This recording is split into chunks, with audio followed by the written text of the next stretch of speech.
programang ito ay rated SPG. Striktong patnubay at gabay ng magulang ang kailangan. Maaaring may masiselang tema, lengguwahe, karahasan, sexual, horror o droga na hindi angkop sa mga bata. Makatakas kaya si Lynette sa pagkakabihag sa kanya ni Carlos? Ano ang gagawin ni Zoe ngayong alam niya na kung anong klaseng magulang meron siya? Magandang araw at ito na nga tayo sa ating pinakaabangang tagpo sa Abot Kamay na Pangarap. Welcome to my channel. Please don't forget to like, comment, and click the bell button para lagi kayong updated sa aking mga videos. Samantala, ikinataranta ni Annalyn na hindi nila naabutan ang nanay Lynette nila at si Carlos at tuluyan na silang nakaalis. Naabutan nila si Harry sa labas ng bahay ni Carlos at sinabi ni Annalyn ang dahilan kay Harry kung bakit nila hinahanap ang nanay Lynette niya at si Doc Carlos, pero hindi pinaniwalaan ni Harry ang ipinakita niyang records tungkol sa tatay Carlos niya. Nagalit naman si Annalyn kay Harry dahil hindi nito pinaniwalaan ang sinasabi niya, pero ang importante ngayon ay ang kaligtasan ng kanyang nanay Lynette. Kailangan malaman ito ng tatay Robert niya kaya dali-dali silang nagpunta sa Apex. Pagkadating nila sa Apex, nakita agad nila ang tatay Robert niya at sinabi niya na sinubukan nilang sundan ang nanay Lynette niya sa airport pero bigo silang makita ito. Kaya mas lalong ipinag-alala ni Annalyn dahil sinabi ng sekretary ni Carlos na hindi nila nagamit ang ticket nila para sa bakasyon. Ang hinala naman ni Robert na hindi pa sila nakakalabas ng bansa. Kaya naitanong nila kay Harry kung may alam siyang pwedeng puntahan ni Carlos. Sabi ni Harry na may alam siya na at sasamahan niya sila para patunayan na hindi totoo ang sinasabi at binibintang nila kay Carlos na isa itong masamang tao. Habang si Chang Susan at Josa naman, tinawagan ni Annalyn na pumunta na sa presinto para mag-file sila ng kaso laban kay Carlos at isama nila si Joyce. Saka umalis ang apat para puntahan sa rest house ang sinasabi ni Harry. Samantala, tuluyan lang natangay ni Carlos si Lynette dahil natuklasan niya na ang ginawa niyang pagpatay kay Irene. Sinubukan tumakas ni Lynette pero sinaktan siya ni Carlos kaya tuluyan siyang nawalan ng malay. At nang magising siya, nagtaka siya kung bakit siya nakatali at kung nasaan sila. Nakiusap si Lynette na pakawalan siya pero tumanggi si Carlos. Maya-maya tumunog ang telepono ni Carlos at nakita niyang tumatawag si Zoe. Kaya agad siyang bumaba ng kwarto habang si Lynette naman ay galit na galit kay Carlos at sumisigaw na pakawalan niya siya pero hindi siya pinansin ni Carlos.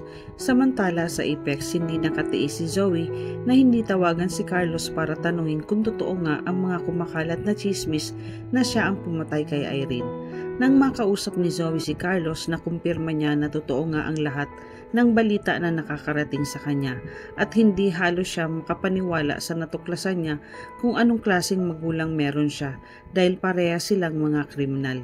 Hindi matanggap ni Zoe ang mga nangyayari at naiiyak siya. Galit naman na sinabihan siya ni Carlos na wag na siyang tatawag saka ibinaba ni Carlos ang telepono. Ikinabahala ni Zoe ang natuklasan niya baka kung anong gawin ni Carlos kay Lynette dahil alam niya hawak ni Carlos ito at ikinakatakot din niya na baka patayin din ni Carlos si Lynette. Nag-iisip siya kung ano ang dapat niyang gawin at kung sasabihin niya ba kay Annalyn na siya ang totoong salarin sa pagpatay kay Irene at sa pilitan niyang dinala ang nanay Lynette niya para itago ito sa kanila. Mananaig kaya kay Zoe ang pagiging kapatid niya kay Annalyn para tulungan silang mahanap ang nanay Lynette niya o pagtatakpan pa din niya si Carlos.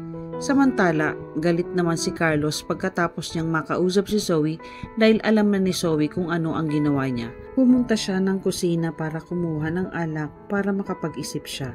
At inaalala pa din niya ang bangkay ni Irene kung tumuwad ba si Empoy sa usapan nila na i-cremate ang bangkay nito para tuluyan ng walang makakita sa katawan ni Irene. At para makasigurado si Carlos, tinawagan niyang muli si Empoy para itanong kung nagawa niya na yung pinapagawa niya sa bangkay ni Irene. Sinabi naman ni Empoy na nagawa na nila kaya natuwa si Carlos at sinabi niya na ipapadala niya na lang ang bayad.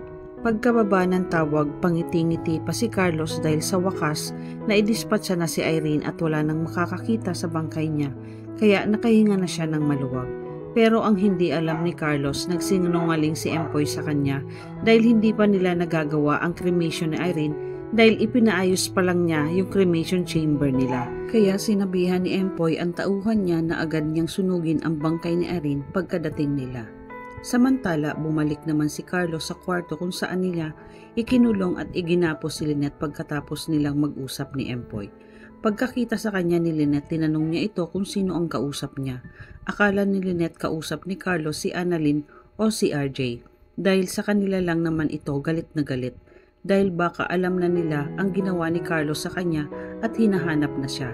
Sabi ni Carlos na hindi sila ang kausap niya at lalong hindi siya mahahanap ng mga ito. Hindi nakakibo si Lynette at galit na tiningnan si Carlos. Samantala, kinabukasan agad nagpunta sila Tiang Susan, Josa at Annalyn sa punerarya para alamin kung nasa kanila pa ang bangkay ni Irene dahil kailangan nila itong makita at makasigurado na si Irene nga ang bangkay na nakita nila noong pumunta sila sa Lamay. Kaya ipinakita ulit ni Tiang Susan ang picture ni Irene kay Empoy, ang embalsamador ng naturang punerarya.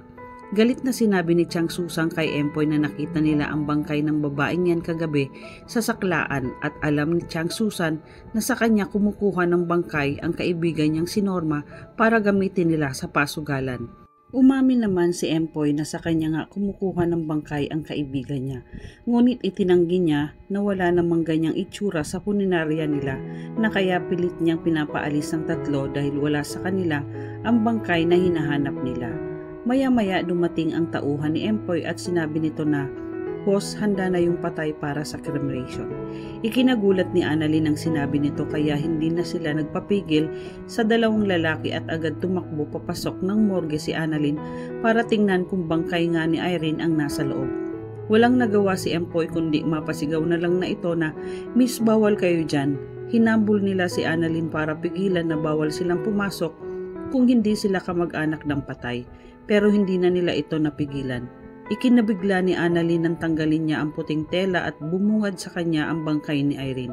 Napaiyak si Annalyn nang makita niya ang bangkay ni Irene. Hindi niya akalain na magagawa ni Doc Carlos ang patayin ito. At lalo siyang nag-alala para sa nanay Lynette niya dahil baka gawin din ni Carlos ang ginawa kay Irene. Galit na tinanong ni Annalyn si Empoy kung bakit nila tinatago ang bangkay ni Irene at naitanong din niya kung sino ang nag-utos sa kanila na i-cremate ang bangkay ni Irene.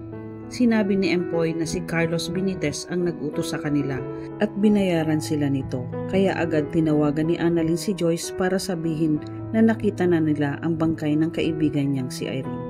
Samantala sa rest house na pinagdalhan ni Carlos kay Lynette, gumawa naman ng paraan si Lynette kung papaano niya matatanggal ang pagkakatali sa mga kamay niya. Dahan-dahan niya itong nakakala sa kamay niya nang hindi alam ni Carlos.